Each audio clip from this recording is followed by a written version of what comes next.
மாதிரி கேட்பான், சுற்றி இருக்கவங்களுக்கு தெரியாமல் போயிடும். அப்போ அந்த சீசன்லேயும் விஷால், அன்ஷிதா, விஷால், தர்ஷிகான்னு வரும்போது நீங்கள் தர்ஷிகாவை தான் எவிக்ட் பண்ணீங்க. அப்புறம் அன்ஷிதாவை தான் எவிக்ட் பண்ணுறீங்க. ஆனால் விஷாலை வந்து லாஸ்ட் வரைக்கும் கொண்டு வரீங்க.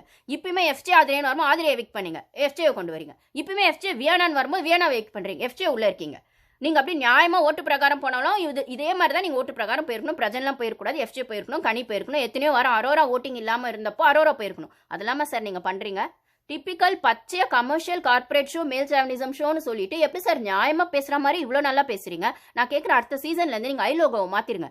ஒரு கண்ணில் பார்க்கறதுனால தான் உங்களுக்கு உண்மை சரியாக தெரிய மாட்டேங்குதா?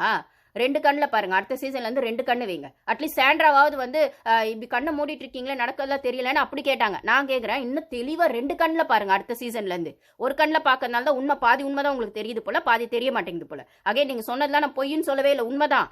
பாரு மேலே தப்பு இருக்குதான், கமருதீன் மேலே தப்பு இருக்குதா. அந்த மிச்ச பாதி உண்மையை ஏன் கேட்க மாட்டீங்க? அப்போ மிச்ச பாதி உண்மைக்கு அடுத்த சீசன்லேருந்து 2 கண்ணை எடுத்துட்டு வாங்க. அப்போ 2 கண்ணில் நல்லா உத்து பாருங்க. உங்கள் கேமரா வந்து 60 கேமராவில் ஒரு கேமராவில் மட்டும் ஃபோக்கஸ் பண்ணிட்டு ஒரு பார்வையே சுற்றி உங்கள் கேமரா ஓடுதா? ஏன் வேற எங்கேயும் கண்டென்ட் இல்லையா? வேற எதுவும் யாரும் கொடுக்கலையா?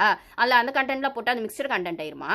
அதனால பார்வையே சுற்றி அவள் உட்காருறது, நடக்கிறது, அவள் பேசுறது, அவள் திட்டுறது, அவள் அழறது, அதுக்கப்புறம் ரொமான்ஸ் பண்ணுறது, இது எல்லாத்தையுமே தான் உங்கள் கேமரா கவர் பண்ணுது. அதை விட்டா உங்கள் கேமராவில் எல்லாத்துலேயும் நீங்கள் எழுதி வச்சிருக்கீங்களா பாருன்னு? அப்போ நீங்களும் பாரு பின்னாடி தானே சார் ஓடுறீங்க கண்டென்ட்டுக்கு.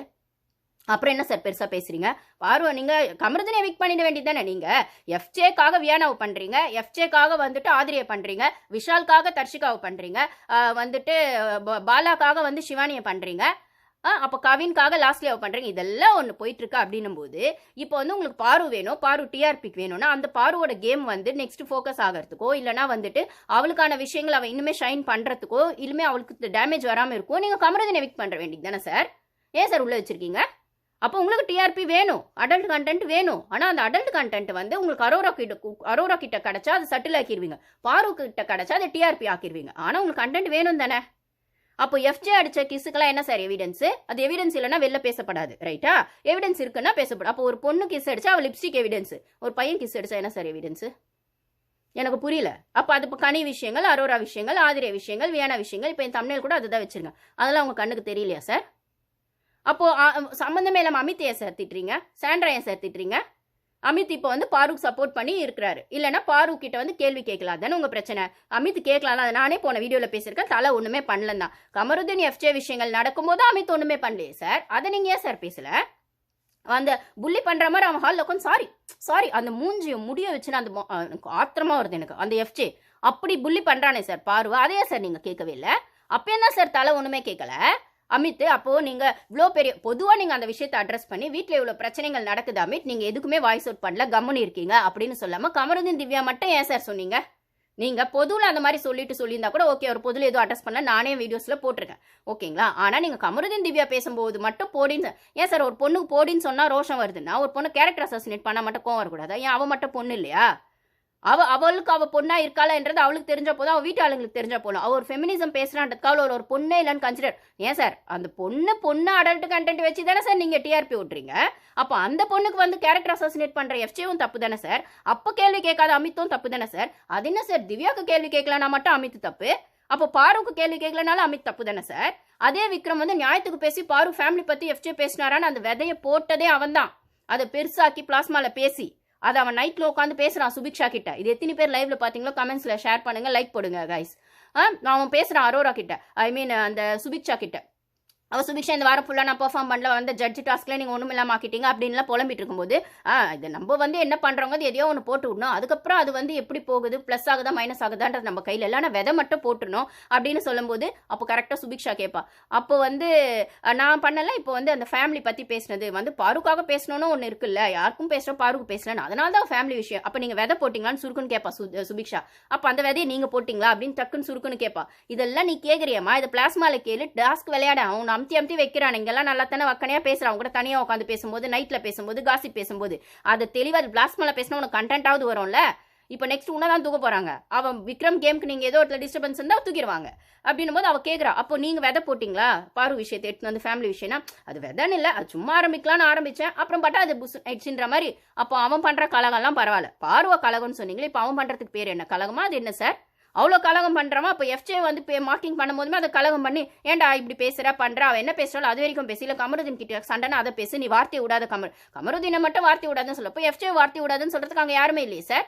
ஏன் உங்களுக்குமே வக்கீல் இல்லையே சார் அது கேட்கறதுக்கு? எஃப்ஜே வார்த்தை விடும்போது அவன் மார்க் பண்ணும்போது அவன் புள்ளி பண்ணும்போது அமித் வந்து இப்போ உங்களுக்கு வந்து சாண்ட்ரா திவ்யா ஒன்றாகணும். சாண்ட்ரா வந்து பாரு கூட சாண்ட்ராவும் பாருக்கு உண்மையாலாம் இல்லை, பின்னாடி பண்ணதான் செய்கிறாங்க. ஆனால் தெரிஞ்சோ தெரியாமலோ ஒரு 5% 10% அட்லீஸ்ட் முகத்துக்கு நேரம் அந்த முகஸ்துதின்னு சொல்லுவாங்க, அதுக்காகவாது உட்காந்து அவள் ஏதோ ஒன்று பேசுகிறா. அது பாருக்கான ஒரு ஒரு மாரல் சப்போர்ட்டாக கூட இருக்குது, எமோஷனல் சப்போர்ட்டாக கூட இருக்குது. அது உங்கள் கண்ணுக்கு பொறுக்கல இல்லையா?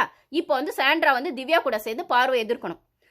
திவ்யாவும் தனியாக விட்டது ஏன்னா தனியாக அந்த அம்மாவுக்கு கேம் ஆட முடியல. அந்த அம்மா சொல்கிறதெல்லாம் பொய்யா சொல்லிருக்காங்க, சோஷியல் மீடியாவில் கிழிக்கிறாங்க. இதுக்கு முன்னாடி நான் பார்வை பார்த்ததே இல்லை, வெளில அவ்வளோ நான் பார்த்ததே இல்லை அப்படின்னு சொன்னால் அது ஏதோ ஐபிஎல் மேட்ச்சில் பார்வையும் திவ்யாவும் ஒருத்தருக்கு ஒருத்தர் பார்த்ததை சோஷியல் மீடியா ஃபுல்லாக பரப்பிட்டு இருக்காங்க. அவள் பொய்யா சொல்லிட்டு இருக்கா திவ்யா. அவளுக்கு வக்காலத்து வாங்கிட்டு நீங்கள் வரீங்க. கமருதீன் பேசினது தப்பு தான், நான் இல்லைன்னு சொல்ல. ஆனால் திவ்யா பேசினதை பாதி இங்கே 1 hourல காட்டவே இல்லைங்கிறது தானே சார் பிரச்சனை. கமருதீன் பேசினதை மட்டும் காமிச்சிங்க, கமருதீன் மார்க் பண்ணதை காமிச்சிங்க, நான் இல்லைன்னு சொல்லலை. அப்போ அதே மார்க்கிங்க எஃப்ஜேவும் பார்வை பண்ணியிருக்கானே சார், அதையே சார் நீங்க காட்டல, அதையே சார் நீங்க பேசல. அப்ப திவ்யாக்கான நியாயத்துக்கு நின்ன நீங்க பாருக்கான நியாயத்துக்கும் நிக்கணும்ல. அப்ப கமருதீன் பண்ண தப்ப சொன்ன நீங்க எஃப்ஜே பண்ண தப்பையும் சொல்லணும்ல. அப்ப பாரு கிஸ் அடிக்கும் போது மட்டும் அந்த விஷயங்களை பேசுனீங்க, எஃப்ஜேவும் பண்ணியிருக்காங்க அந்த விஷயங்களை, அதையும் பண்ணல. அப்போ எஃப்ஜே பண்ணுற விஷயங்கள் மட்டும் சோஷியலுக்கு நல்ல மெசேஜா? அப்போ 16+ பசங்க வந்து இல்லை சின்ன பசங்க அதை பார்க்கும்போது மட்டும் நல்ல எக்ஸாம்பிளாக இருக்குமா? ஒரு ஷோவில் சர்வே பண்ணலான்னா, அதுவும் ஒரு ஆம்பளை சர்வே பண்ணலான்னா பொண்ணுங்களை யூஸ் பண்ணிக்கலாம். வாரத்துக்கு ஒரு பொண்ணை யூஸ் பண்ணி அந்த சண்டையில் அவன் கமருதீன் கேட்பான், ஏன்டா நீ என்னடா வாரத்துக்கு ஒரு பொண்ணெல்லாம் பண்ணிருக்கா செஞ்சு, நான் வந்து லவ் பண்ணுறேன்னு எங்கேயுமே ஏன்டா லவ் பண்ணுறேன்னு நீ சொல்லலை, ஆனால் அதை தானடா யூஸ் பண்ணுற. வாயில் சொன்னாதான் உண்மையா இல்லை வாயில் சொல்கிறதெல்லாம் உண்மையா? உங்க இன்டென்ஷன் ஒன்று இருக்குல்ல, அந்த இன்டென்ஷன் தான் அப்பட்டமா ஆதிரிய கேஸில் தெரிஞ்சிச்சு. அவள் போட்டு உடச்சிட்டாலே தேங்காய் உடைச்சா மாதிரி. அப்போ வந்துட்டு கம்மன் தானே இருந்த, நீ நோன்னு சொல்லவே இல்லையே, எஸ்ன்னு தானே ஒத்துக்கிட்ட. ஏன்னா பனிஷ்மெண்ட் கிடைக்காதுன்னு தைரியத்தில் நீ எஸ்ன்னு சொல்ற. அதுக்கப்புறம் திருப்பி போய் அதை ப்ரூஃப் பண்ற அவளுக்கு கிஸ் அடிச்சு. அப்படி இருக்கிற பட்சத்தில் அப்போ வந்து ஒரு பையன் அப்போ என்ன எக்ஸாம்பிள் நீங்க செட் பண்றீங்க? நம்ம கேம்காக ஒன்று பண்ணலாம், அதை வந்து அப்பட்டமா செய்யறேன்னு சொல்லி ஒத்துக்கலாம். அங்க வந்து அது கேம் ஷோ, அப்புறம் அது டாஸ்க்னு சொல்லி சமாளிச்சிடலாம், தண்டனையும் கிடைக்காது. ஸோ ஒரு கேம் ஷோல பொண்ணுங்களை இப்படி யூஸ் பண்ணியும் சீப்பா கேம் ஆடலான்னு ஒரு எக்ஸாம்பிள் நீங்க செட் பண்றீங்களா சார்? அது மட்டும் கரெக்டா சார்? பாரு செட் பண்ற எக்ஸாம்பிள் நாங்க சரின்னு சொல்லல, தப்பு தான். அகைன் அவ பர்சனல்னு சொல்லிட்டா. உங்களுக்கு இஷ்டம் இருந்தா உள்ள வச்சுக்கோங்க, இல்லைன்னா எடுத்துருங்க. அப்ப நீங்க கமருதினி இந்த வாரம் எடுத்துருக்கலாம், பாரு கேமாவது ஷைன் ஆயிருக்கும். நீங்க எடுக்கல, இல்ல எஃப்ஜேவை எடுக்கிறதுக்கு பதில் வியனாவை எடுக்க. எஃப்ஜே எடுக்க வேண்டாம், எஃப்ஜே நாமினேஷன்ல இருக்கான்ல இந்த வாரம், அவன் நாமினேஷன்ல வர்றதே பெரிய விஷயம். அவன் இந்த அரோரா இந்த கனிலாம் வந்தாலும் நீங்க தப்பிக்க விட்டுறீங்க, அது இவங்களெல்லாம் வச்சு அடிக்கிறீங்க. அதுக்கப்புறம் ரம்யாவை 3 வாரம் பொத்தி வச்சிங்களே சார், இப்போ ஏன் சார் ரம்யாவை டப்பால்னு தூக்கிட்டீங்க? அதுக்கு பதில் எஃப்ஜே தூக்கிருக்கலாம், வியனாவை தூக்கி 2 பேருமே சேர்த்து தூக்கிருக்கலாமே எஃப்ஜே வியனாவை. ஏன் சார் தூக்கல? ஏன்னா ரம்யா வந்து நேற்று வந்து ஜெயிலில் பேசுகிறாங்க ஒரு சில உண்மைகள்லாம், நான் கனி குரூப்லேருந்து வெளில வந்துட்டு அதனால தான் எனக்கு ஃபர்ஸ்ட் பர்ஃபார்மர் கொடுத்தாங்க, நான் தனியாக ஆடுறேன்னு அவங்களுக்கு பொறுக்கல அப்படின் போது இந்த ரம்யா பொண்ணு இதை வந்து பிளாஸ்மாவில் பேசியிருக்கணும். அவள் ஜெயிலில் உட்காந்து பேசுகிறா. எங்கள் கனி குரூப்புக்கு எதிராக வந்து சாட்சியாக வந்துட்டு அது என்ன சொல்லுவாங்களே இங்கிலீஷில், அந்த மாதிரி சாட்சியாக வந்துட்டு கனி குரூப்புக்கு எதிராக சாட்சியாக வந்து ரம்யா மாறிட்டா உங்களுக்கு கேம் திரும்பிடும், ரைட்டா? ஏன்னா நீங்க விக்ரம கொண்டு வரணும்னு பாக்குறீங்க. அப்ப அதே விக்ரம் அந்த கனி குரூப்ல இருக்கான், அந்த விக்ரம் கூட தான் கனி உட்காந்து பேசுறான், அந்த விக்ரம் தான் எஃப்ஜேக்கு சப்போர்ட்.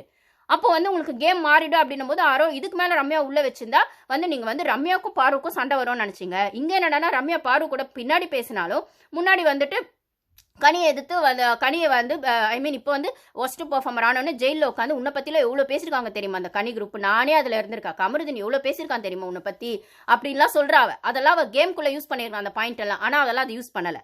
ஓகேங்களா? யூஸ் பண்ணியிருந்தா கேம் அப்பயே சேஞ்ச் ஆயிருக்கும். ஆனால் இப்போ பின்னாடி பேசுறது உங்களுக்கு வந்து அவள் வந்து அந்த அப்ரூவர் ஆயிடுறதுன்னு சொல்லுவாங்களே, அந்த மாதிரி அப்ரூவர் ஆயிட்டான்னா அந்த குரூப்புக்குள்ளே அந்த வெளியில் வந்து அப்போ உங்கள் கேம் வந்துட்டு டப்பா டான்ஸ் ஆடிடும். நீங்கள் விக்ரம கொண்டு வரணும்னு நினைக்கிறது, சபரியை கொண்டு வரணும்னு நினைக்கிறது, எஃப்ஜே டாப் 3ல கொண்டு வரணும்னு நினைக்கிறது, அதெல்லாம் உங்களுக்கு அல்ட்டா உல்ட்டாம மாறிடுன்றதுனால அந்த பொண்ணை தூக்கிட்டீங்க. அந்த பொண்ணுக்கு ஓட்டு இல்லை, நான் தூக்கத்தை பற்றி சொல்ல. 3 வாரமாக தூக்காம இந்த வாரம் ஏன் தூக்குனீங்க? வியானாவை எப்பயோ தூக்க வேண்டிய வியானாவை இப்போ ஏன் தூக்குனீங்க? ஏன் எஃப்ஜே கேமை ஷைன் பண்ணவா? அப்போ பாரு கேமை ஷைன் பண்ண கமருதீனையும் தூக்கியிருக்க வேண்டியது தானே. அப்புறம் அமித் வந்துட்டு உங்களுக்கு வந்து விக்ரம்க்கு சப்போர்ட் பண்ணுவாருன்னு நினைச்சா நீங்க பாரு கூட உட்காந்து பேசி திவ்யாவுக்கு சப்போர்ட் பண்ணனோடனே உடனே கமருதீன் திவ்யா எடுத்துட்டு வந்தீங்க. அந்த அமித் யாருக்குமே சப்போர்ட் பண்ணலையே, அவங்களை வேலை வாங்க சொல்லும் போது அந்த கனி குரூப்புக்கு சேர்ந்து தானே வேலை வாங்கினார் அந்த அமித். அதுக்காக பாவம் விட்டுருக்கலாம்ல, அவரை கனி குரூப்புக்காக சேர்ந்து தானே வேலை செய்யணும்னு சொன்னாரு. சாண்ட்ராவையும் கேள்வி கேட்கலையே, கனி குரூப்புக்காக தானே சாண்ட்ராவை கேள்வி கேட்டாரு அந்த கிச்சன் கிளீனிங்லாம் வரும்போது. அப்போ கனி குரூப்புக்கு ஜால்ரா போடணுன்றது நீங்க தெளிவா சொல்றீங்க. அப்போ வியானாவும் விக்ரம்க்கு எதிராக ஒரு வாரம் பேச